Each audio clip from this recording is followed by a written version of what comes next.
Federal Reserve. Why cut rates at this specific point in time? Is it because macro fundamentals are strong? Is it because corporate balance sheets are healthy? Absolutely not. The Federal Reserve's action stems from fear. It is a defensive mechanism. Economic momentum is decaying, and they are attempting to hedge against a recession. Look at the historical backtesting data. The start of a rate-cutting cycle usually marks the beginning of a market correction, not the starting point of a rally. Rate cuts in 2000. The dot-com bubble burst. Rate cuts in 2007. The credit cycle collapsed. For retail investors, this seems like a highlight moment in financial history. Mainstream financial media is still hyping that the S&P 500 and Nasdaq are approaching all-time highs. Sell-side analysts are still raising price targets, predicting that the liquidity feast will continue indefinitely. But as a professional reviewing your portfolio, what you feel is not euphoria, but anxiety. You might ask, since the benchmark indices are hitting new highs, why isn't my net worth expanding in sync? Why am I bearing beta risk but not getting alpha returns? Your intuition is correct. The market structure has undergone a fundamental fracture at the end of 2025. We are currently in an extreme dual-track market. The return rate of the S&P 500 is highly deceptive. Attribution analysis shows that market breadth has completely collapsed. The gains of the past year were contributed almost entirely by those 6 or 7 tech giants. The weighting of these trillion-dollar club members is so high that mathematically, a 1% rise in their prices can smooth over the decline of the remaining 490-plus constituents. It's like putting Elon Musk in a room full of wage earners. The average wealth skyrockets instantly. But does that change the reality that the other 499 people are facing credit tightening? Obviously not. The current U.S. stock market is that room. This is the root of your sense of disconnection. Your exposure is to the real economy represented by the remaining 493 companies, while the index is reflecting the AI capital expenditure bubble dominated by the Magnificent Seven. This divergence reached its extreme in 2025. Small caps, traditional industrials, and consumer discretionary stocks have actually already experienced a stealth bear market. But this valuation compression was masked by the index's weighting algorithm. Unless your position was extremely concentrated in tech giants, you were effectively shorting the benchmark. Looking back at 2023 to 2025, this was a rare period of low-difficulty arbitrage. The core logic was excess liquidity superimposed on a singular AI narrative. Capital allocation required no due diligence. Massive amounts of capital flowed in mechanically through ETFs. You need to understand the underlying logic of ETFs. They do not conduct value discovery. They only build positions based on market cap weighting. This created a self-reinforcing momentum loop. The larger the market cap, the more liquidity it absorbs. This manufactured an illusion. Being long tech stocks is risk-free. But at the end of 2025, this loop is hitting the physical wall of mean reversion. Valuation has gravity. When the price-to-earnings ratio overdrafts the cash flow of the next 10 years, any minor earnings miss will trigger a liquidity stampede. Currently, the passive buying momentum of ETFs has exhausted itself. Inflation is squeezing retail disposable income. Once capital flows stagnate, the market will revert to the primal pricing model, focusing on free cash flow and risk premiums. This means that the strategy of blindly going long on giants will become the most toxic asset on your balance sheet in 2026. Pay attention to the trading data in institutional dark pools. There is a massive divergence here. Retail investors are still chasing call options in the derivatives market, but Wall Street's top fund managers are executing an epic portfolio adjustment. They are deleveraging and lowering their beta coefficients. Capital is withdrawing from the crowded tech sectors. This is why recently, even when earnings beat expectations, stock prices still suffer sell-offs. This is a classic, selling into strength. Where is the money going? It is flowing into the valuation depressions that have been neglected for 3 years. It is flowing into assets sensitive to interest rates. It is flowing into traditional industries that possess strong cash flow but lack an AI premium. This is a strategic bet on the macro paradigm shift of 2026. The macro trinity that supported the bull market of the past 3 years, high inflation, high nominal growth, high interest rates, is about to disintegrate. Replacing it is low growth, rate cuts, and high volatility. For individual investors, the final month of 2025 is a critical window determining your wealth tier for the next 5 years. The masses are always lagging indicators. If you use 2024 logic to operate in the 2026 market, you will become the bag holder for institutional distribution. We need to ignore the noise and focus on the core variable.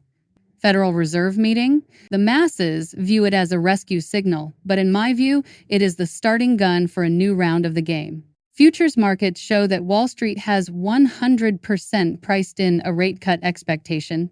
The linear logic of novice investors is rate cut equals lower cost of capital equals stocks rise. This thinking is fatal. The Fed is not a wealth manager, it is an ER doctor. When Powell announces a rate cut, his subtext is, the patient's vitals are deteriorating, we must inject adrenaline. Look at the hard data for late 2025. Cracks have appeared in the labor market, full-time jobs are bleeding out, and new hires are all low-wage part-time roles. Household excess savings hit zero in Q3. Small and medium enterprise bankruptcy filings hit a 10-year high.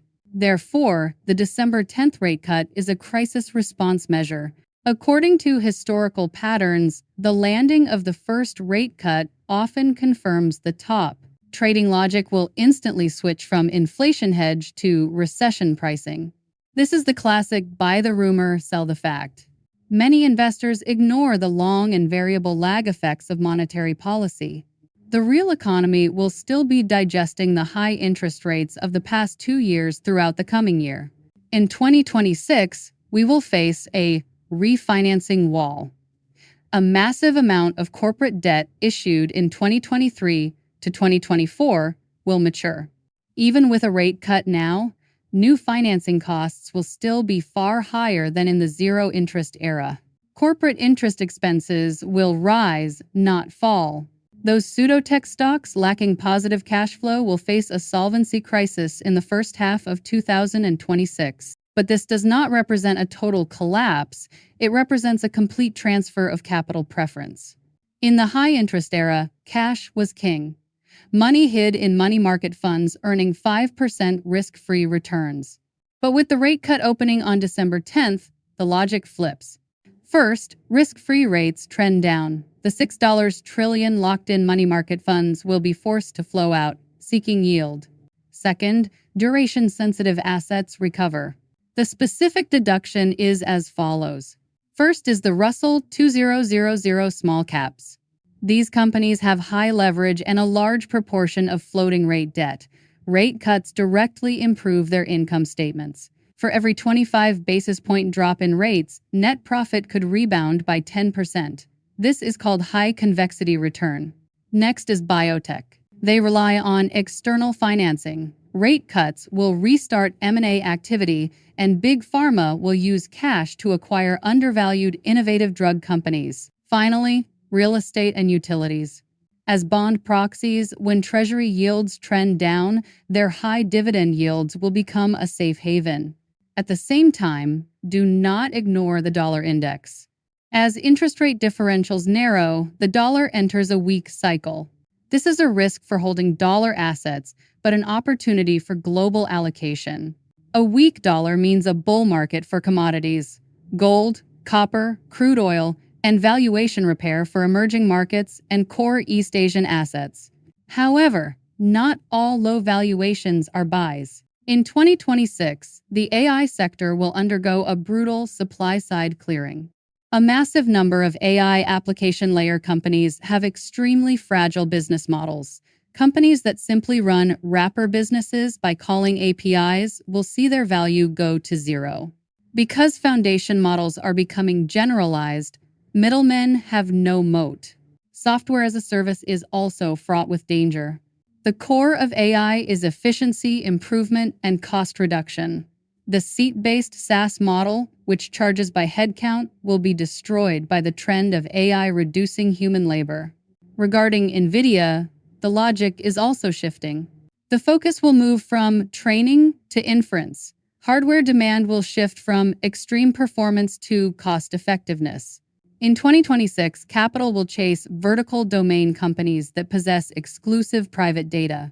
Finally, in this market where the volatility center is shifting upward, I suggest adopting a 40-40-20 dumbbell strategy. 40% defensive end. Build a yield moat. Focus on utilities and consumer staples. They possess stable free cash flow. When growth stocks suffer valuation compression, they provide a safety cushion. 40% offensive end. Snipe the new macro cycle. Allocate to the Russell 2000 index to catch the liquidity rotation and aim for a Davis double play. Allocate to energy infrastructure and edge side chips. These are the winners of the second half of AI. Principle: build positions on the left side in batches. Buy during panic pullbacks. 20% hedging, insurance and dry powder. 10% gold to hedge against dollar credit risk and secondary inflation. 10% cash, USD, short-term treasuries. This is your dry powder. 2026 is bound to see a black swan-style liquidity shock. When the masses panic sell, this is your only ammunition to loot premium chips at floor prices. December 2025 is the watershed of the cycle. Over the past 3 years, luck has masked strategic laziness. But in 2026, the market will cruelly punish blind followers and reward the minority who have insight into macro trends and strictly execute discipline. In this high-noise market, maintain independent thinking. That is the deep dive analysis for today.